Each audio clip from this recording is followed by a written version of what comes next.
Okay, hi there, welcome to a development economics video, and in this short revision video we're going to look at the depth of gender inequalities across countries at different stages of human development.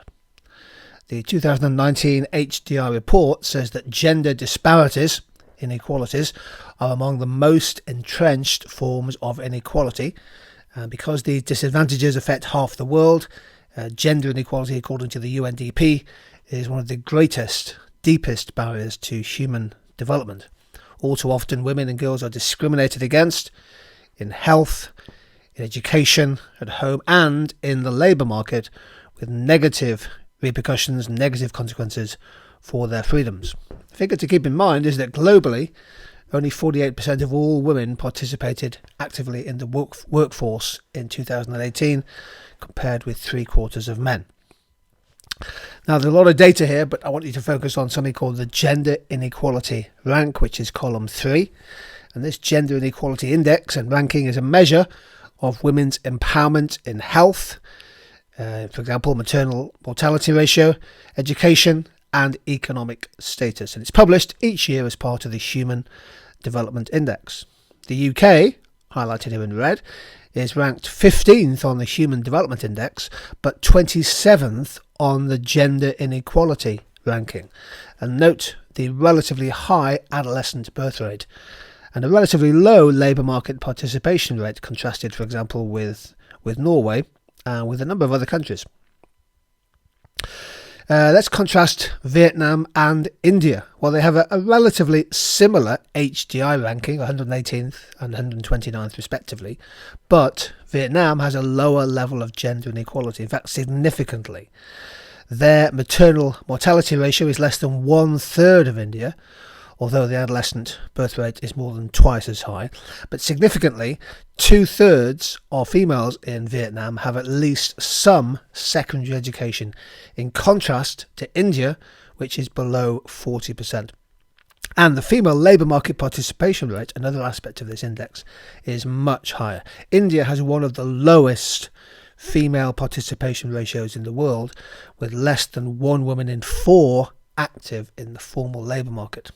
Now, clearly social norms play an important role here. Social norms are things such as values, beliefs, attitudes, practices, which often have a very powerful influence on people's behaviour.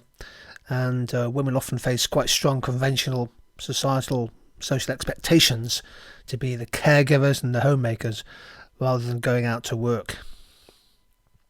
Niger has the worst ranking for gender inequality in the world. Data is published only for 154 countries in the HDI database. Their maternal mortality rate is over 3 times higher than Bangladesh, for example. The adolescent birth rate is staggeringly high, and less than 5% of females have at least some secondary education. The adolescent birth rate is also very high, of course, in countries such as Angola and Bangladesh. In Bangladesh, more than half of girls are married before the age of 18, and about 1/3 of girls aged 15 to 19 already have one child. The 2019 Nobel Prize winner, Esther Duflo, renowned for her work with randomized controlled trials, has argued in a famous paper that women empowerment and economic development are closely related. In one direction, development alone can play a major role in driving down inequality between men and women. In the other direction, empowering women may benefit development. Here's a paper from 2012, Women, Empowerment and Economic Development. I'll provide a link to this famous 2012 paper from Esther Duflo in the comments section of the video. No place in the world has gender equality, but the contrasts between countries with high, very high, and low human development are stark, as shown in this table. In sub-Saharan Africa, for example, 1 woman in every 180 giving birth dies, and that's more than 20 times the rate in developed countries. Adult women are less educated, have certainly weaker access to labour markets than men in most regions, and of course lack access to corporate and political power. Many women, for example, who are in work in developing emerging countries receive pay, but they're in the informal, vulnerable sector of the economy rather than the formal, protected sector. We've looked at the Gender Inequality Index, which focuses mainly on, if we go back a slide, mainly on health, maternal mortality, education and economic activity. But there are other aspects of gender inequality to be aware of: financial exclusion.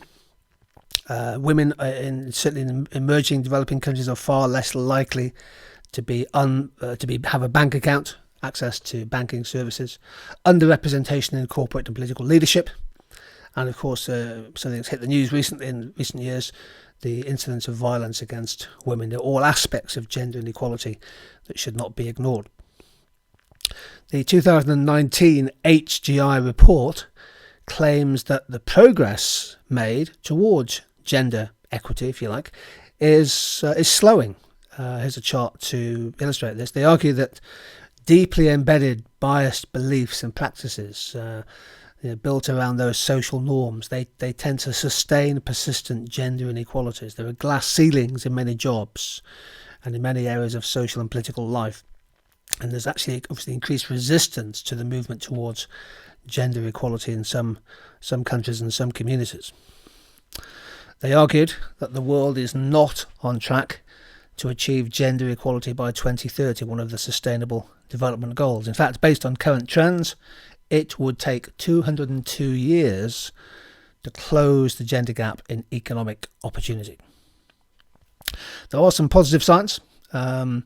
It's always worth following on Twitter and social media some of the development organisations. The World Bank Poverty Twitter Society is particularly good. Jasmine Shah is referring here to a Harvard study where they gave the Delhi government gave free bus travel to improve the safety and mobility of women. Quite important intervention there. In East Asia and the Pacific, gender gaps in education have all but disappeared, mirroring increases in girls' education. So some positive stories. A classic exam question might be: examine policies, examine interventions to address persistent gender inequalities. Lots of things can be done, are being done in different countries with varying degrees of effectiveness. So stricter laws and enforcement, perhaps banning child marriage and sexual harassment, having greater transparency, perhaps even some legal interventions on female representation in politics, in corporate boardrooms, in civic society, widening the social safety net, including minimum wages, high minimum wages in low-paid work, tuition-free primary education, paid parental leave. Crucially, it's important to encourage females and women into non-traditional vocations, invest in their human capital to give them greater capabilities to move into many different types of occupation. The work of Deflo and others, of course, have looked at targeted cash transfers linked to completion of health and maternity programs designed to reduce maternal mortality, but also designed to encourage, to nudge, if you like, an improvement in nutrition, which obviously then impacts on education outcomes. But fundamentally, I think addressing and changing aspirations is critical. In many countries, the social norm is that parents have lower aspirations for their daughters than for their sons. Women's poverty, gender inequality comes from unequal access to economic and social resources, and the most effective policies in the long run are likely to be those that address this fundamental inequity. Okay, thank you.